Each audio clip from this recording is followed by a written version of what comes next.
normales, pero sí ameritan un trato especial. Y el día de hoy, precisamente, pues vamos a presentar esta ponencia que se me ocurrió, hablar de este protocolo que creo que nos queda un poquito grande cuando hablamos de protocolo, la norma jurídica. Normas jurídicas en México hay muchos colegas, muchísima norma jurídica. Aquí el problema radica en que para poderla aplicar, desde yo como abogada, que soy una abogada particular de defensa, hasta tú que eres Ministerio Público, tú que eres juez, nos cuesta hacerlo de forma respetuosa y adecuada, como lo dice el protocolo. Porque ¿qué es un protocolo? Una receta, ¿no?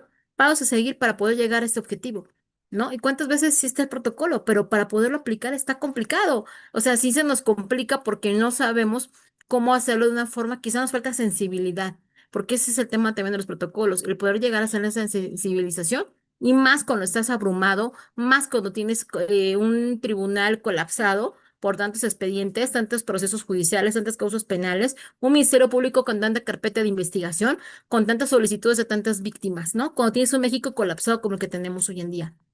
El protocolo dice, lee muy bonito, pero aplicarlo es bien complicado con esto. El protocolo empezamos con esto, ¿no? ¿Qué es un niño y qué es una niña? Es todo ser humano menor de 18 años de edad. En caso de no tener certeza, se presumirá que es de minoría de edad siempre, ¿vale? Es que es adolescente, persona cuya edad se encuentra comprendida entre los 12 y cumplidos y menos de 18 años de edad, es decir, 364 días aproximadamente, ¿no? En caso de tener certeza de la edad, también deberá presumirse a la minoría, ¿no? Obviamente como el indubio pro reo, ¿no? Todo a favor de la persona, ¿vale? Existen dos tipos de oraciones que fundamentalmente pues elaboran este protocolo de actuación, ¿no? Para quienes imparten justicia en casos de involucrar a niños, niñas y adolescentes. El primero tiene que ver con el marco constitucional y las obligaciones del Estado que derivan del mismo. El segundo con las características específicas de infancia y adolescencia que nos llevan a verlo como personas diferentes a los adultos y que requieren una atención especializada, ¿no? En un primer momento, pues tenemos el marco constitucional en México, pues el artículo 4 constitucional, ¿no? Que establece precisamente, bueno, quise colocar, que aunque no viene específicamente en concreto la parte de niños, pero lo quise especificar, porque al final de cuentas es un derecho humano. Es el primer párrafo que dice que la mujer y el hombre son iguales ante la ley, y esta protegerá la organización y desarrollo de las familias. El Estado garantizará goce y ejercicio del derecho a la igualdad sustantiva de las mujeres, ¿vale? Eso es una cosa muy fuerte que ahorita quiero plantear porque en qué momento la justicia es tan bueno que la justicia y esa es una pregunta para el final de esta ponencia. Me gustaría que me la respondieran los que son abogados. ¿Qué tan bueno en este momento es aplicar la justicia con perspectiva de género? Es decir, ¿no? Estamos viendo, antes decíamos mucho, es que una mujer, por el hecho de ser mujer, por haber sido quien engendró una vida, por quien llevó sus 9 meses, ¿no? 8 o 7, quien se le adelantó, o 6, los que sean, ¿no? Pues tienen una forma diferente. Simplemente la neurología y la neurobiología lo dice. La mujer tiene una madurez cerebral, ¿sabían eso? La madurez cerebral de la mujer llega entre los 23 y 21 y 23 años. La madurez cerebral del hombre llega de los 23 a los 25 años. Por eso yo los invito a los que todavía no están casados, que tomen decisiones de casarse después de los 25, ¿no? Para que sea su madurez a nivel cerebral muy fuerte y muy, realmente, pues, con conciencia de lo que implica casarse y más aún tener hijos, ¿no? Tener hijos, yo se los digo a mis 40 y tantos, que es bien complicado y eso que fui mamá a los 41, ¿no? O sea, se me complica a veces. Llega un momento, como ya escucharon de la mamá, pues es así como que ella no entiende, por más que se lo he explicado, se lo he dicho, estoy trabajando, mi amor, me dice que sí, y me vuelve a pedir a los 2 segundos otra vez otra, por cosa, porque no lo entiende, tiene 2 años. Entonces muchas veces queremos tratarlos así, que yo les diga, estoy en una conferencia, y ella me dice que sí, no sé qué es conferencia, estoy con personas, nada más me da el avión, me dice que sí, pero ella me sigue exigiendo, ¿vale? Fíjate, aquí graba a veces nosotros somos tan tontos como adultos, y perdón que lo diga de esta forma, no es el objetivo ofenderte, pero yo me ofendo a mí misma porque soy tonta. A veces le hago explicaciones como si fuera un adulto, pero es una niña. ¿Y cuántas personas cuando se estresan le da ansiedad? ¿Cómo es la forma de controlarlos? Un golpe, ¿no? Gritándoles, pegándoles, lamentablemente. Porque para tener un niño necesitas inteligencia emocional antes que cualquier cosa. Si no tienes todavía esa inteligencia emocional y esa madurez neuronal, mejor no tengas todavía niños. De verdad, no estamos aptos. Es muy complicado. Bueno, pues a partir del párrafo 10 dice que es más concreto la parte, dice que toda persona tiene derecho a la identidad y a ser registrados de manera inmediata a su nacimiento. Fíjate, uno de los primeros derechos es ser registrados en el nacimiento. Compañeros, los que son, por ejemplo, Erika, yo creo que le ha tocado ver bebés de meses o hasta de años que no tienen acta de nacimiento, ¿cierto, Erika? ¿Te ha tocado?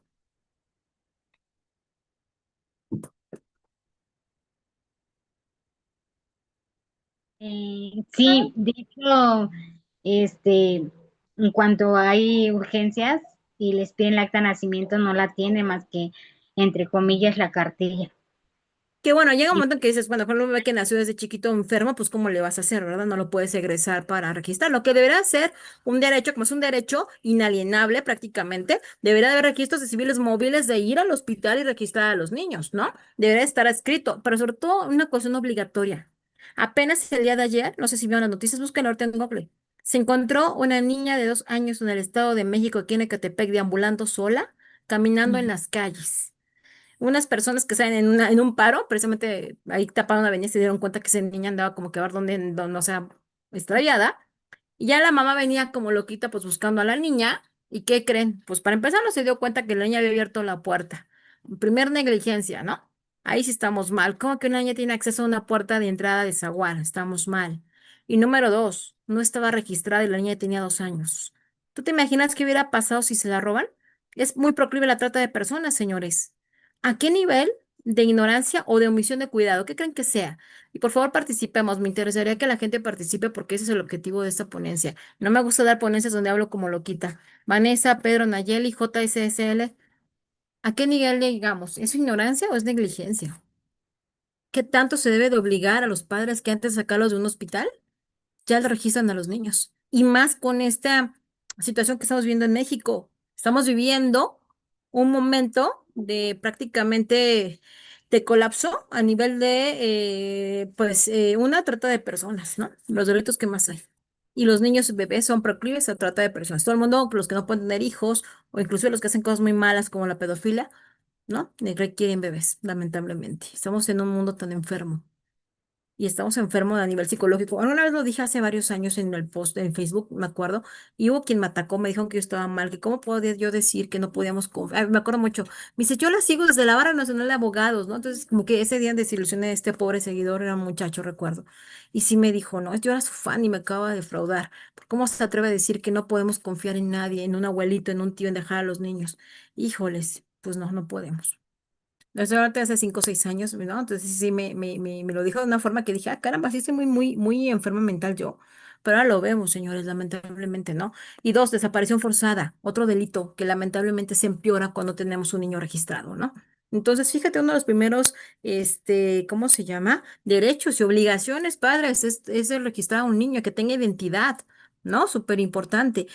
Hace unos meses que les decía que pasé esa experiencia, yo la verdad normalmente mi esposo pues tenía la capacidad de poder llevarlos con hospitales privados nada más, pero no encontré la solución en un hospital privado.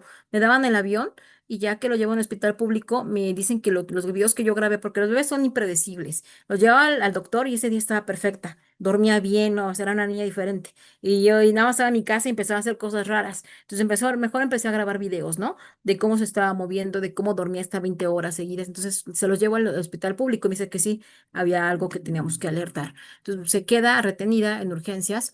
Y me acuerdo que me pedían un protocolo cuando le iba a egresar, ¿no? De un visto bueno del MP. Entonces yo le pregunté, yo también necesito el visto bueno del MP. Me dijo, ¿por qué ingresó? Le digo, por posibilidad de epilepsia. Ah, no, en el caso de usted no, o sea, es cuando en este caso, el niño viene de un golpe o de que se cayó, ah, perfecto. Posteriormente también me pidieron el acta, o el documento de alumbramiento. Y yo le dije, es que tengo acta. Le digo, pues es que ya tiene 4 meses. Y me dice, ay, si se viera cada caso que vemos aquí, niños que tienen 2, 3 años y no tienen el acta. Y dice, entonces ahí le damos vista al Ministerio Público. Le digo, wow, o sea, no puedo decir, sí, o sea, te acostumbras y te das cuenta en los hospitales de todo lo que pueden ver, ¿no? Y ahí me doy cuenta, ¿no? ¿Es tanto la ignorancia o es, una vez más les pregunto, omisión de cuidado? Y es donde veo la parte de la importancia de querer ser papás porque yo quiero, no porque ya a mí ya vino, ya llegó, y viene implícito el siguiente párrafo. Dice, en este caso, las autoridades competentes expedirán, bueno, aquí antes de esto dice, toda persona tiene derecho a decidir de manera libre, responsable e informada sobre el número y el espaciamiento de sus hijos. Toda persona tiene derecho a la alimentación nutritiva suficiente y calidad, pero bueno, lo que me interesa aquí es decir sobre manera libre y responsable. Libre, sí, pero responsable, yo creo que ahí hay que colocarle letras mayúsculas, ¿no? Porque hasta qué momento sabemos qué tan responsables somos de la calidad que le damos. Porque no se trata de tener un hijo, es tener calidad con el hijo, calidad de tiempo, ¿no? Y les digo, la verdad, yo siempre visualicé el ser mamá teniendo una empresa como Interjurídica, ¿no? Hace 17 años que vamos a cumplir 18, mi sueño era tener a mis hijos en un lugar donde no dependiera yo de un horario ni de un jefe, donde yo pudiera llevar a mis hijos a Interjurídica. Se dio la pandemia y pues me ayudó porque puedo conectarme desde cualquier lugar. En este caso, el día de hoy estamos acá desde casa y trato, digo, no soy una excelente mamá, trato de que estar con ellos, ¿no? Ahorita la otra ya se durmió, está dando guerra, pero bueno, está controlada. Pero al final de cuentas, ¿cuántos no podemos hacer eso? ¿Cuántas mamás tenemos que irnos embarazadas que se siente horrible en un metro, ¿no? Y tener que pasar en ese proceso de pachurrones y de que huela mal, ¿no? Y más si pasas por el Metro Merced. Recuerdo mucho, yo trabajé, fíjense que nadie lo puede creer, pero yo trabajé en el Metro Merced, allá en una tienda que se llama El Maleficio, me acuerdo. Vendían productos de naturistas y veladoras y todo eso. Hasta fíjense que ahí te enseñaban a preparar las veladoras y las daban más caras. Pero me daba risa porque era lo que se iba rompiendo, por ejemplo, ¿no? Que el polvo de sal negra, ¿no? Pero pues oye, pero la veladora era del amor. Tú ponle de esa, es que esa se rompió, pero es negra y el Señor lo quiere para el amor. Tú ponle, tú dile que eso es lo mismo porque es para que rompa cualquier hechizo. Ah, bueno. Me acuerdo que le poníamos todo lo que se iba rompiendo ahí en la bodega. Ahí se le íbamos poniendo y la gente se, sí está bien preparada. Y yo decía, ay, Dios mío, qué fraude es esto, ¿no? Pero bueno, fíjense, o sea, esas cosas, una mujer embarazada, pasar esos lugares tan difíciles, tan emocionalmente fuertes, esos cargas del trabajo también tan fuertes, eso es parte de lo que también conlleva ser papás, el planear, el planificar. Es bien complicado la planeación y es bien complicado hoy en día el mantener a un niño de buenas condiciones porque económicamente lo que hoy se ganaba en un sueldo mínimo que antes vendía más, hoy en día ya no.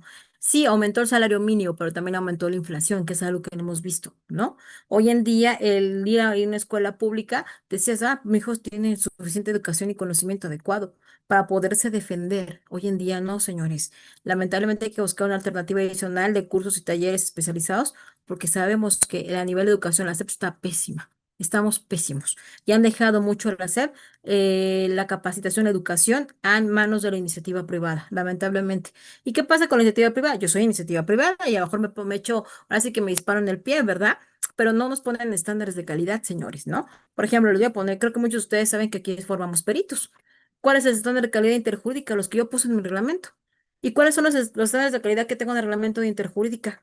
Los que mi mamá me puso en mi vida. Mi mamá me decía que menos de 8 era de gente mediocre, ¿no? Entonces, un estándar que coloco es que tienen que pasar mínimo de 8 por cada módulo, ¿no?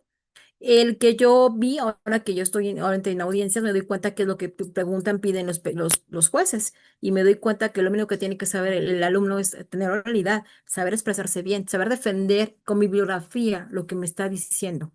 Entonces, yo no entrego una credencial si este alumno no sale airoso de una audiencia que hacemos un simulacro de tribunal de enjuiciamiento, ¿no? Y cosas de ese tipo, pero son estándares de calidad. Y hay otros lugares que me han dicho, a mí no se inscriben en interjurídica, es que a mí no me piden tanto.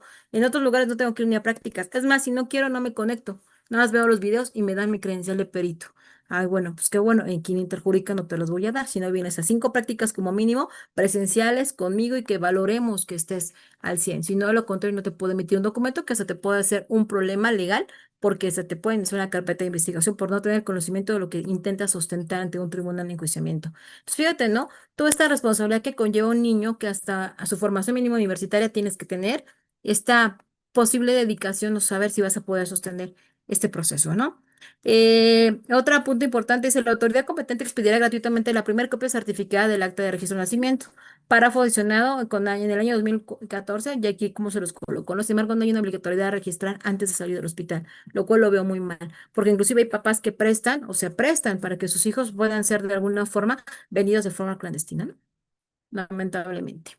En todas las acciones y actuaciones del Estado se velará y cumplirá con el principio de interés superior de la niñez, garantizando de manera plena sus derechos. Los niños y las niñas tienen derecho a la satisfacción de sus necesidades de alimentación, salud, educación y sano esparcimiento para su desarrollo integral.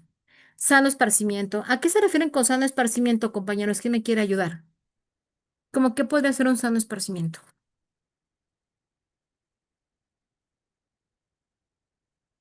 ¿Quién de ustedes tuvo sano esparcimiento en la calle, no? ¿Quién de nosotros no íbamos a la calle y podíamos estar, pues, haciendo ahí, ¿no? Jugar en la calle sin ningún problema, ¿no? Hoy en día un niño tiene un sano esparcimiento allá en Tamaulipas. En la Sierra de Guerrero, ahorita está muy lindo por allá. Que sí hay campo verde y todo, pues es una sierra muy linda, ¿verdad? Pero la pregunta, ¿creen que ahí se puede el sano esparcimiento? Es otra parte de política pública, ¿no? De seguridad pública, de seguridad como tal. que el Estado no está garantizando, señores, lamentablemente, ¿no? Y otra cosa que queda de verdad en la utopía y me duele tanto, apenas vi unos videos del equipo de gimnasia de México el día de ayer, hablaba de este tema, pero hablaban de este tema, que necesitan el apoyo, ¿no? Para no dejar, para poder concursar en las Olimpiadas, ¿no? Porque me queda claro que es caro. Simplemente un atleta necesita una dieta.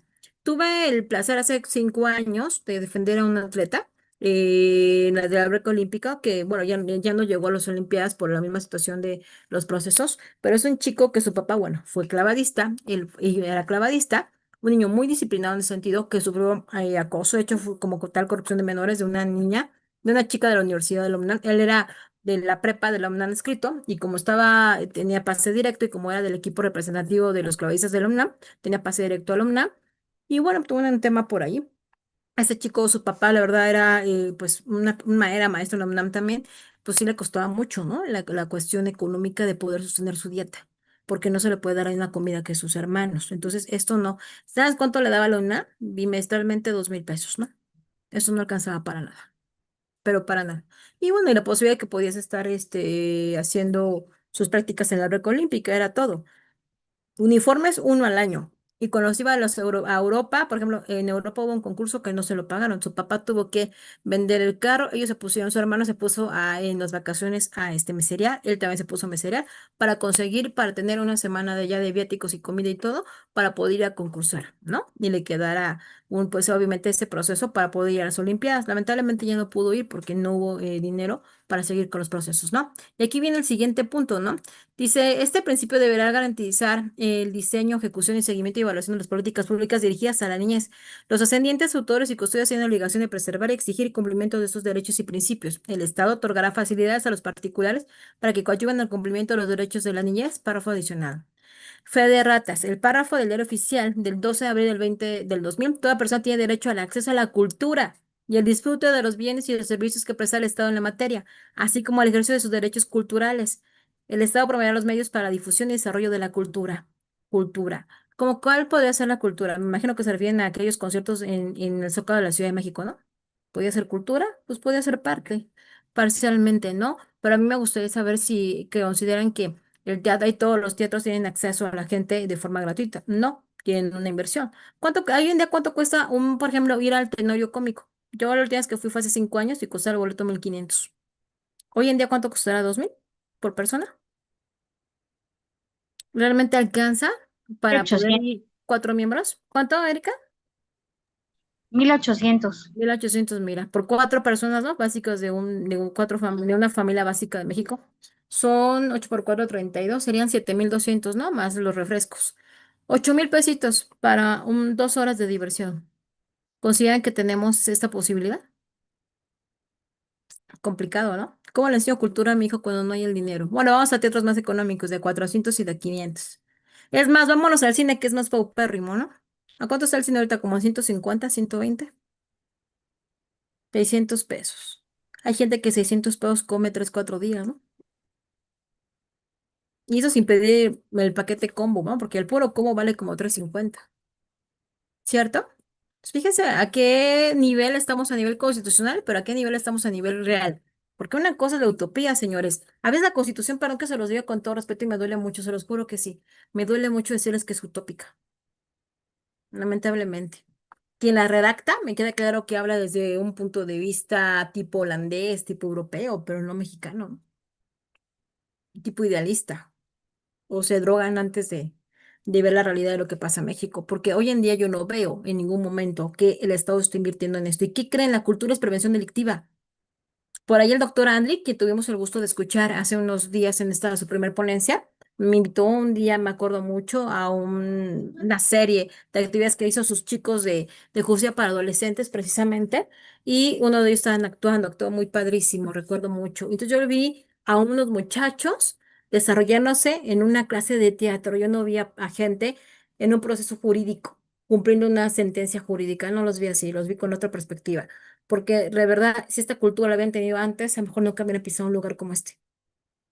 Entonces yo no veo que esto sea gratuito en todos los lugares, ¿no? Y que sea sobre todo de difusión. Hay lugares que sí he visto que, bueno, por ahí se hicieron, creo que hay un proyecto en la Ciudad de México que se llama Utopía, ¿no? En unos parques. en algunas alcaldías que hizo precisamente Clara Burgada, lo recuerdo, digo, también hablando de cosas positivas. Yo la verdad me enteré porque pasé cerca de uno, dije, ah, pero yo no sabía, yo no vi un comercial especializado que invitara. Tal parece que entre menos invites es mejor, pero sí está ahí, pero mejor trata de no ocuparlo. Hay que tener cuidado con eso, ¿no? Creo que sería importante crear ese tipo de proyectos y de programas. Entonces, eso creo que es muy importante la cultura y disfruta de los bienes y servicios prestados al Estado en la materia, así como el ejercicio de sus derechos culturales. Ahora, también voy a decir una cosa a favor del Estado. El Estado, yo a veces veo, lo he visto en los camellones, en ciertos lugares que adaptan como unidades deportivas que cumplen con hacerlo, ¿no? Ciertas situaciones, cierto, colocar ciertos juegos, pero también con todo respeto, la gente no sabe vivir. No sabe vivir porque inmediatamente van y tiran la basura, porque no saben comportarse ni hacer que los niños se comporten. En Coyoacán, digo, yo vivo en Coyoacán, ¿no? Era muy, para mí muy habitual que a 8 días estar, porque la niña vaya a una actividad en la escuela particular, salíamos y íbamos a Coyoacán. Entonces era normal, pues que había, hay como jardineras y hay como ciertos, em, ¿cómo les puedo decir? Elementos, fuentes emblemáticas, digamos, ¿no? Y que yo vi muchas ocasiones niños trepándose arriba, allí donde estaban esos elementos emblemáticos y los papás no decían nada. ¿Y saben qué tuvo que hacer la alcaldía así de verdad, tratándonos con todo respeto como si no nos supiéramos comportar o como animalitos? Ya colocaron malla ciclónica. Entonces ahí no es culpa de la alcaldía, es culpa del papá irrespetuoso que no enseña a respetar al niño. Y de ahí que luego no nos espantemos de, es que ese niño me faltó al respeto, ese adolescente que no sabe seguir reglas. Es que tú como papá no obligas a que sigan reglas. Entonces también creo que ahí es una falta de respeto que no nos sabemos comportar también. El Estado promoverá los medios para la difusión y desarrollo de la cultura, entendiendo la diversidad cultural de todas sus manifestaciones y expresiones con pleno respeto a la libertad creativa. La ley establecerá los mecanismos para el acceso y participación a cualquier manifestación cultural. Párrafo adicionado este con fecha de 2009. Dice que toda persona tiene derecho a la cultura física y a la práctica del deporte.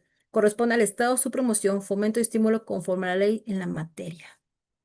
Tengo una pregunta. ¿Alguien de ustedes han visto el programa Ninja Warrior? ¿Lo han visto? ¿Nadie? ¿Nadie? ¿Tú sí, No, Víctor? Tú sí, Nayeli. Platícanos un poquito cómo es este programa de Ninja Warrior. no, yo no tengo conocimiento de Ah, ese entendí que sí programa. lo habías escuchado. Ok. Víctor, tú que dices que sí, platícanos un poquito. Pues son diferentes personas para tratan de completar un circuito de diversos obstáculos y van entrenando desde muy niños y el que llega al final pues va ganando. Al final Gracias, Víctor. de esta, ¿cómo se dice? De este Circuito, ¿no? circuito. Es que son varios circuitos muy complejos, ¿eh? O van desde nadar de un extremo a extremo en 3 segundos, en estar con aros y no, y colgarte sin caerte, pasar obstáculos muy pesados que te tiran a un agua y hasta subir una rampa que está prácticamente inclinada, que mide como 100 metros, ¿no? Y poder llegar. Ajá. Y ahí sí se van los circuitos completando cada vez, pero es puro atleta. ¿Y saben de qué dónde son esos atletas? De las diversas universidades de Estados Unidos. Hagan de cuenta que dijera, si este que viene de la UNAM Xochimilco, y este que viene de la NEP Aragón, y este que viniera, qué padre sería escuchar un Ninja Warrior en México. Pero ¿qué creen? No va a pasar. Y este que fue gimnasta de la Universidad de Atlanta, y este que fue gimnasta de la de Utah, y este que representa el equipo olímpico de... No saben lo bonito que se escucha eso. La verdad, y me da mucho coraje, y la verdad les voy a decir, la verdad me da mucha envidia y mucha molestia. ¿Por qué Estados Unidos tiene eso? ¿Por qué Estados Unidos tiene niños de 18, 19, 20 años que son atletas, pero de verdad un nivel, un cuerpo tan trabajado, una disciplina que se nota? ¿Por qué México no tiene eso? ¿Qué nos falta para exigir eso? Porque es cuestión de exigir, está en nuestra Constitución, ¿por qué no lo exigimos? ¿Por qué exigimos mejor cuestiones como, con todo respeto, a veces creo que rebasamos, ¿no? Como cuestiones de que por favor ya no se sube el aumento del cigarro, ¿no? Que se ha aumentado mucho en los últimos años para evitarlo, ¿no? Obviamente. ¿Por qué no exigimos que nos den un deporte de alto nivel, que nos exijan, pero también como papás, ponernos las pilas? Y en lugar de comprar tanta Coca-Cola, podernos a disciplinarnos sabiendo que ese tipo de alimento no nos ayuda. con todo Yo creo respeto. que porque, perdón por interrumpir, yo creo que No, no lo exigimos porque pues también nosotros no sabemos a qué tenemos derecho, ¿no? Nosotros no leemos y no estamos informados de qué debemos de exigir al gobierno, algo que a nosotros nos convendría como papás, porque pues sí, mi esposo pues viene de escuelas de Estados Unidos y sí, sus hermanos también dicen es que el fútbol americano, si no sacan buenas notas, a ellos se les nula eso de una disciplina, ¿no? Entonces, pues aquí nosotros no tenemos absolutamente nada. Allá es totalmente muy diferente, las escuelas, lo del nivel de salud también es muy diferente. Entonces, yo digo que ese ha sido nuestro mayor error, exigir otras cosas, así como usted lo comentó, el cigarro, otras cosas que nos causan daño y no lo que realmente es para nuestra educación y para nuestro bienestar. totalmente de acuerdo. Y ahí viene una parte bien importante, ¿no? Lo que siempre he dicho, ¿no? La frase que mi mamá desde niña me dijo, el conocimiento te quita los grilletes de la ignorancia. Hay que leer más. De hecho, este protocolo se los voy a mandar porque ¿qué creen que no me permite la Suprema Corte de Justicia de la Nación? Que de hecho ese protocolo de ahí lo bajé. Te tienes que firmar diciendo que si eres docente con fines de investigación, a qué correo lo vas a colocar, o sea, muchas cosas como que te ponen candados.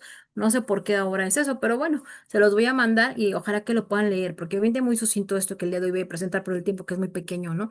Pero señores, yo considero que ahí hay que hacer algo, hay que ponernos a hacer grupos de poder, así como se hacen los grupos negativos, esa delincuencia negativa hay que ser delincuentes positivos, ¿no? Hay que crear cosas positivas para nuestro mundo que querramos. ¿Qué queremos para nuestros hijos, no? Queremos realmente. ¿Y por qué hay una diferencia en muchos? Por ejemplo, les voy a poner un ejemplo. Interjuríca siempre estaba en zona rosa, ¿no? En la colonia Juárez. Y antes, cuando la colonia Juárez estaba tan fea, recuerdo mucho ver policías en cada esquina. Pasabas el área de insurgentes que da como para la colonia Roma, una parte que no estaba tan bonita, había por un niño de la calle. Ahí ya no había vigilancia. ¿En qué diferencia? ¿Por qué en Iztapalapa no hay policías en cada esquina como en Zona Rosa o como en Reforma? ¿Por qué? ¿Por qué hacemos esos nichos de lugares como clasistas? Pero el gobierno es clasista. Yo sí veo un gobierno clasista. Un gobierno que responde al tipo de gente que vive en esos lugares. Les voy a poner como muestra un botón. Hace 4 años, no sé si alguien recuerda, el agua de la colonia del Valle olía como a gasolina. ¿Alguien lo recuerda? ¿Qué pasó eso? Que se quejaron, hicieron una manifestación los vecinos porque olía muy mal todo el agua del drenaje. ¿Y qué creen que pasó? En una semana, rápido le solucionan el problema. El agua de Iztapalapa huele y se ve como agua de tamarindo. Eso yo lo recuerdo a mi hermana cuando se fue a vivir allá cerca de hace 25 años y sigue pasando lo mismo. ¿Cuál es la diferencia? Si tú pero su tipo de población que no exige, ¿por qué a la colonia del Valle le dan tanto rapidez en sus soluciones y en otros no? ¿Qué nos pasa? Creo que ahí corresponde también que no estamos siendo tratados de forma igualitaria, ¿no? No todos somos iguales para ante la ley, entonces al momento de ejecutarla. Y lo vemos en otras cosas, por ejemplo en Tepito. Tú en Tepito puedes ver cómo los vaguillos de por ahí, ¿no? Entran y salen en sentido contrario en vehículos, en motos, sin casco, en doble fila, en triple, ¿cierto? Y si tú llegas ese día por casualidad por ahí y no traes, es más, no traes placa, por cualquier cosa traes permiso, te juro que a ti te detectan que no eres de ahí y a ti sí te detiene la policía. ¿Por qué? Porque hay lugares donde son pueblos sin ley, lamentablemente, porque hay como pactos, ¿no? Lamentablemente. Entonces te das cuenta que eso corresponde mucho también a un estado que no aplica la ley, como lo dice, ¿no? La ley se aplica de forma general para todos. Entonces, esa es una gran diferencia. El Estado mexicano ha ratificado de manera soberana múltiples tratados internacionales en materia de derechos humanos, a lo que conlleva asumir la obligación de respetar, proteger y garantizar los derechos ahí reconocidos. Como parte del desarrollo que ha tenido el desarrollo internacional de los derechos humanos, existen instrumentos de carácter específico relativos a diversos grupos de población. Es así como nos encontramos diversos documentos referidos a niñas y niños. Uno de los derechos reconocidos es el acceso a la justicia que garantiza en toda persona, incluidos los niños y adolescentes, la posibilidad de acudir a tribunales en casos de vulneración de sus derechos. Si se entiende de manera más amplia, el derecho de acceso a la justicia no solo es un derecho en sí mismo, también una vía para la exigencia judicial de otros derechos, lo cual hace un derecho enorme y de enorme importancia.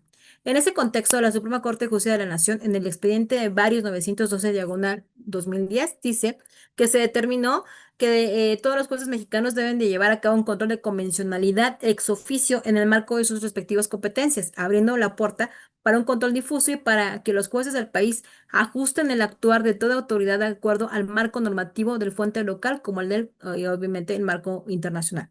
Es decir, si en la norma jurídica mexicana no encontramos los supuestos jurídicos para cuidar el interés superior del menor, podremos buscar tratados internacionales que aquí lo conlleve. Es más, jurisprudencia internacional que nos pueda a nosotros aplicar. ¿Recuerdas que, por ejemplo, la Corte Interamericana de Derechos Humanos a veces hace sentencias en contra de México? Tiene 18, 19 creo que ya en México, y a lo mejor está otra en Costa Rica, lo que sea, pero si esta sentencia ayuda para un caso específico que aplique a México, puede ser obviamente aplicado en este caso. La infancia tiene características específicas estructurales, es decir, obedecen a la etapa de desarrollo en que se encuentran, que son muy distintas a los adultos, ¿no? También hay algo que tiene que empezar mucho a pensar las autoridades. Recordemos una cosa, cuando un niño, ¿no? Su familia no aparece esta persona, no lo encuentran todo esto, ¿cómo se llama? ¿El niño desapareció o está ausente? ¿Cuál sea la diferencia de ausencia y desaparición? ¿Qué es ausencia y qué es desaparición? La ausencia es cuando por tus propios medios quisiste extraerte de tu núcleo. La desaparición es que hubo un medio externo. ¿Me explico? Es un niño que desaparece, ¿no? No tiene la ausencia porque él quiera. Digo, tendrán que tener algún episodio que se compruebe de maltrato que el niño sí haya querido. No sé si alguien recuerda que por ahí hace una semana una menor de edad de 16 años desapareció de su casa y la estaban buscando con una bebé que era su hija.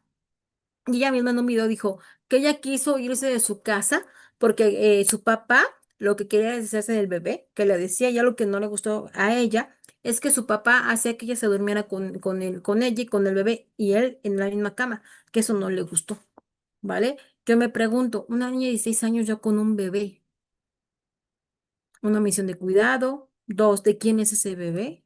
Tres, ¿podía haber un delito del papá hacia ella? O sea, muchas hipótesis que creo que a veces como autoridad nos falta, ¿no? El indagar que como un niño no tienes la conciencia de decisiones o hay una dependencia del sujeto activo con respecto al sujeto pasivo. Y es algo que a veces nos falta como confrontar esto, ¿no? El tiempo, por la prisa de revisar una carpeta, una posible denuncia, no le damos la calidad y la calidez que amerita que es un niño o un adolescente el que presenta esos posibles hechos con apariencia de delito.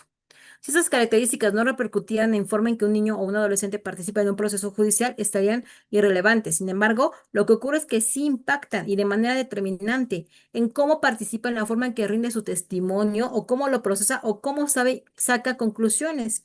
No considerar estas características y no hacer los ajustes que corresponden en virtud de ellas no solo impide la participación de la infancia sea idónea, sino que además genera una victimización secundaria a la sufrida, por lo cual se encuentran en un juzgado. Además, la participación no adecuada de una persona menor de edad no aporta los mismos elementos ni información en juzgador cuando ésta sí lo es, ¿no? Me viene a la mente en el año 2006 que estaba haciendo mi servicio social en ese momento todavía Procuraduría General de Justicia de la Ciudad de México, del Distrito Federal, perdón.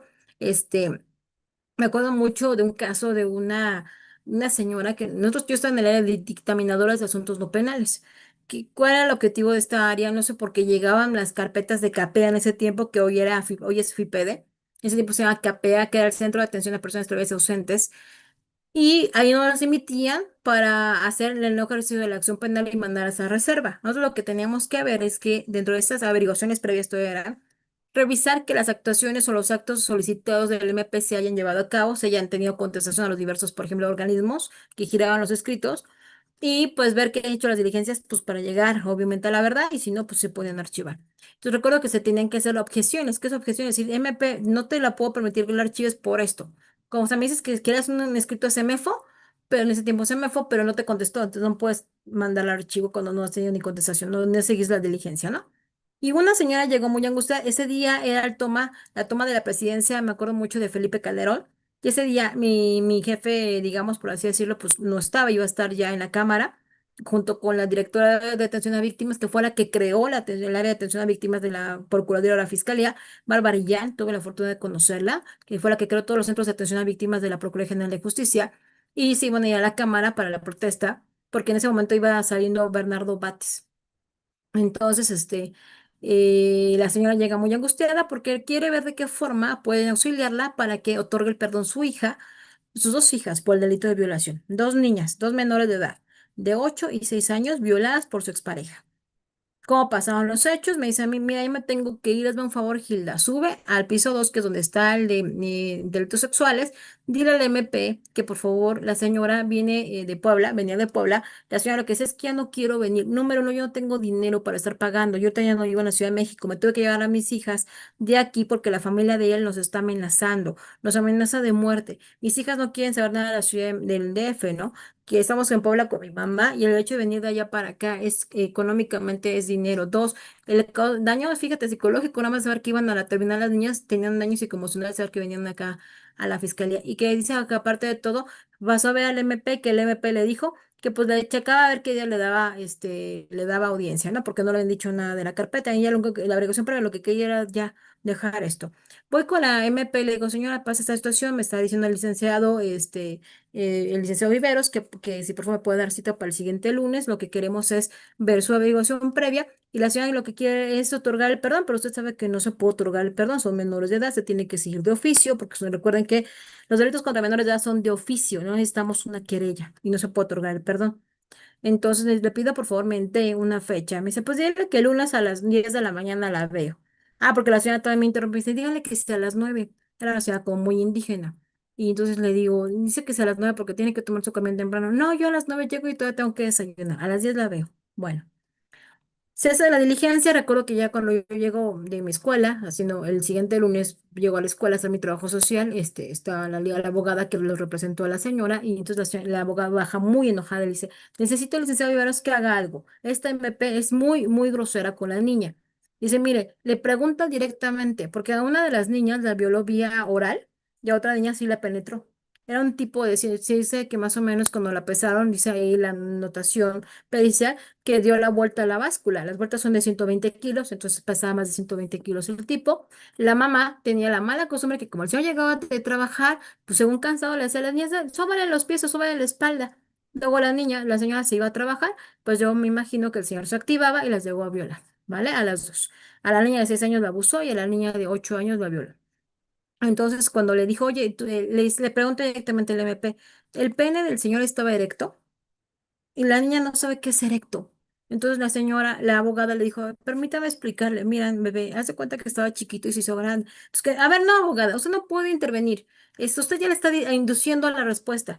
Dice, es que no es que le induzca a la respuesta, una niña no sabe qué son esos términos, ese tipo de cosas. Y era MP mujer. O sea, te viene a la mente este tipo de temas y dices, ¿cómo crees que una niña le vas a hacer ese tipo de preguntas indirectas y de preguntas que además va a tener una revictimización? Es ilógico. Yo espero que del año 2006 que les comento esto, ahora, hace 20 esos 20 años, la evolución haya sido diferente con el sistema de justicia de verdad. Porque no podemos, de verdad, no podemos seguir permitiendo ese tipo de actividades o actos de personas que yo sé que tienen mucho trabajo, muchas solicitudes de muchas cosas, pero que por tu estrés laboral perjudiques, ¿no? Indirectamente a un niño, porque ni siquiera sabes cómo son las preguntas adecuadas para ella, ¿no? Ni siquiera había un psicólogo en ese momento, no era tanto la obligatoriedad que antes se tenía, pero ese tipo de preguntas lógicamente deja marcado a un niño para siempre, ¿no? Y no es la forma de investigar de forma correcta.